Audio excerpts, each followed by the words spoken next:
നാട്ടിലെ രുചികളിലേക്ക് ഏവർക്കും സ്വാഗതം. എളുപ്പത്തിൽ നാടൻ വിഭവങ്ങൾ തയ്യാറാക്കാൻ ഞങ്ങളോടൊപ്പം ചേരൂ.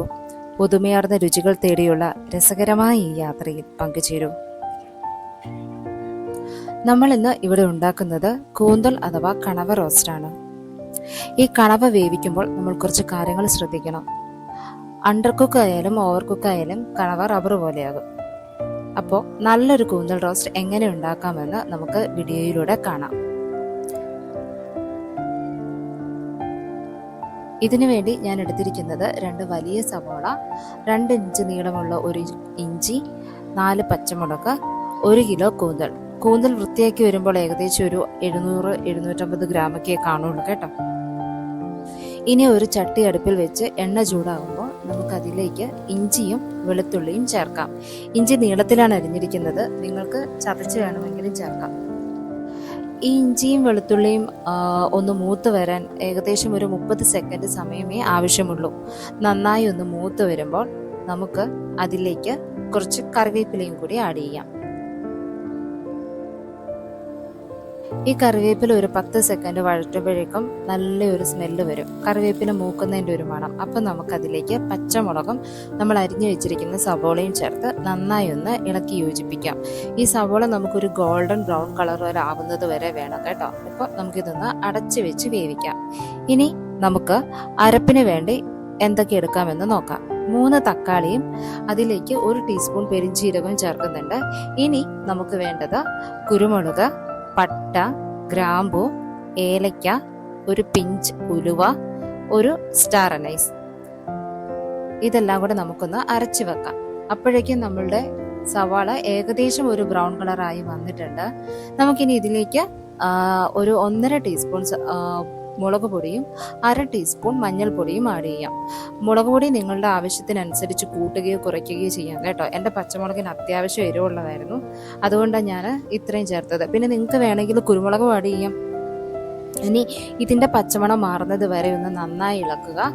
എന്നിട്ട് നമ്മളിപ്പോൾ നേരത്തെ അരച്ച് വെച്ച തക്കാളി പേസ്റ്റ് ഇല്ലേ, അത് നമുക്കിപ്പോൾ ആഡ് ചെയ്യാം. ഈ തക്കാളി ഒന്ന് നന്നായിട്ട് വേവണം, അതിൻ്റെ ആ പച്ചക്കുത്തൊക്കെ ഒന്ന് മാറണം. അതിന് വേണ്ടിയിട്ട് ഒരു 1/4 കപ്പ് വെള്ളം ഞാൻ ചേർക്കുന്നുണ്ട് മിക്സിയുടെ ജാറിലേക്ക് ഒഴിച്ചിട്ട്. ഇനി ഇത് നന്നായിട്ടൊന്ന് ഇളക്കി യോജിപ്പിച്ചിട്ട് ഇത് നമുക്കൊന്ന് വറ്റി വരണം കേട്ടോ, എന്നാലേ ആ ഒരു പച്ചക്കുത്തൊക്കെ ഒന്ന് മാറുള്ളൂ. ഈ സമയത്ത് നമുക്കിതിലേക്ക് ഉപ്പും കൂടി ആഡ് ചെയ്യാം. ഇനി ഒന്ന് അടച്ചു വെച്ച് ഒരു 5 മിനിറ്റ് ചെറിയ തീയിൽ നമുക്കൊന്ന് വേവിച്ചെടുക്കാം. ഇപ്പോൾ നമ്മുടെ അരപ്പ് ഏകദേശം റെഡി ആയിട്ടുണ്ട്. കണ്ടോ, എന്ത് നല്ല ഗ്രേവിയൊക്കെ നല്ല കുറുകി വന്നിട്ടുണ്ടല്ലേ. ഓക്കെ, ഈ സമയമാകുമ്പോൾ ഞാൻ കുറച്ചും കൂടെ വെള്ളം ആഡ് ചെയ്യുന്നുണ്ട്.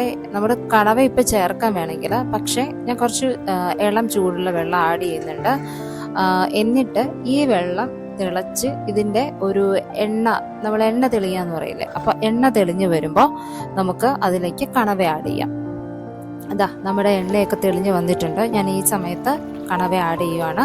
ഞാനിത് വട്ടത്തിൽ അരിഞ്ഞിരിക്കുന്നത് കേട്ടോ. അപ്പോൾ ഇനിയാണ് വേവ് ശ്രദ്ധിക്കേണ്ടത്. കണവ ഏകദേശം ഒരു 20-25 മിനിറ്റെങ്കിലും ചെറിയ തീയിൽ വെന്താലേ നല്ല സോഫ്റ്റായിട്ട് വെന്ത് കിട്ടത്തുള്ളൂ. അപ്പോൾ നമുക്കിനി ഒരു ചെറിയ തീയിൽ തന്നെ വേവിക്കാൻ ശ്രദ്ധിക്കണേ. അപ്പോൾ ചെറിയ തീയിൽ വെച്ച് ഒരു 25 മിനിറ്റ് വേവിച്ചിട്ട് നമുക്ക് നോക്കാം. ഇപ്പോൾ ഏകദേശം ഒരു 25 മിനിറ്റ് ആയിട്ടുണ്ട്. നമ്മുടെ കണവയെല്ലാം നല്ല വൃത്തിക്ക് നല്ല സോഫ്റ്റായി വെന്ത് വന്നിട്ടുണ്ട്. കണ്ടോ, നല്ല സ്മെല്ലാണ് കേട്ടോ ഈ സമയത്ത്. ഞാൻ ഇതിനകത്ത് ഇനി വേറെ പ്രത്യേകിച്ച് ഗരം മസാലയോ കാര്യങ്ങളോ ഒന്നും ആഡ് ചെയ്യുന്നില്ല. നമുക്ക് കുറച്ച് കറിവേപ്പില ആഡ് ചെയ്യാം. നമ്മളിപ്പോൾ തീ ഓഫ് ചെയ്തിട്ടുണ്ട്. തീ ഓഫ് ചെയ്തിട്ട് നമുക്ക് കറിവേപ്പിലയും പച്ച വെളിച്ചെണ്ണ ആഡ് ചെയ്യണം. ഈ പച്ച വെളിച്ചെണ്ണയും കറിവേപ്പില ആഡ് ചെയ്ത് നമ്മൾ നന്നായി ഇളക്കി യോജിപ്പിച്ചിട്ട് വേണം ഒന്ന് അടച്ച് വെച്ച് ഒരു 10 മിനിറ്റ്, തീ ഓഫ് ചെയ്തിട്ടൊരു 10 മിനിറ്റ് നമ്മളത് വെക്കണം. അപ്പോൾ എന്താണെന്ന് വെച്ചാൽ ഈ കറിവേപ്പിലയുടെയും ഈ വെളിച്ചെണ്ണയുടെയും ഒക്കെ സ്മെല്ല് അതിലേക്ക് ഇറങ്ങി നല്ലൊരു ടേസ്റ്റ് ആവും കേട്ടോ നമ്മുടെ കൂന്തലിന്. നമ്മുടെ കൂന്തൽ റോസ്റ്റ് ഇപ്പോൾ റെഡി ആയിട്ടുണ്ട്. നമുക്കിതിന് എന്തിൻ്റെ കൂടെ വേണമെങ്കിലും കഴിക്കാം. ചോറിൻ്റെ കൂടെയോ ദോശയുടെ കൂടെയോ അപ്പത്തിൻ്റെ കൂടെയോ ചപ്പാത്തിയുടെ കൂടെയോ എന്തിൻ്റെ കൂടെയും സൈഡ് ഡിഷായി പോകുന്ന ഒരു ഈസി ആയിട്ടുള്ള ഭയങ്കര ടേസ്റ്റി ആയിട്ടുള്ള ഒരു കൂന്തൽ റോസ്റ്റാണിത്. എല്ലാവർക്കും വീഡിയോ ഇഷ്ടമായെങ്കിൽ റെസിപ്പി ഒന്ന് ട്രൈ ചെയ്ത് നോക്കണേ. Thank you for watching.